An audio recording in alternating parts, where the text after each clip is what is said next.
बिचवा म्हणतात आणि काही ठिकाणी कट्यार म्हणतात. लागतात ना लग्नामध्ये दोन वस्तू लागतात. आमच्या करवल्या पळवतात दोन वस्तू, एक बूट आणि एक कट्यार. आपल्याकडे लग्नात दोन वस्तू लागतात. नवरदेवच्या हातामध्ये बिचवा आणि मामाच्या हातात लिंबू धरायचा चाकू लागतो. हे शस्त्र हे आपल्याला लागतात. आपल्या 33 कोटी देवांच्या हातात शस्त्र आहेत, पण आपल्याला शस्त्र घ्यायला बंदी आहे.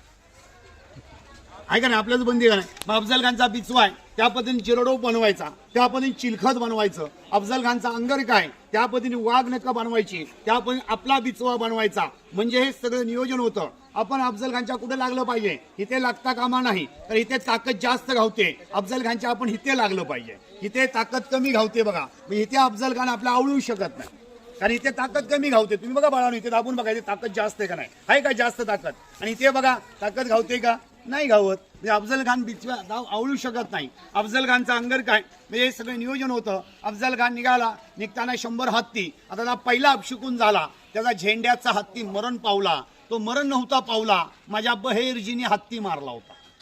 अफजल खानला वाटलं हत्ती मेला, पण बहेरजीने हत्ती मारला.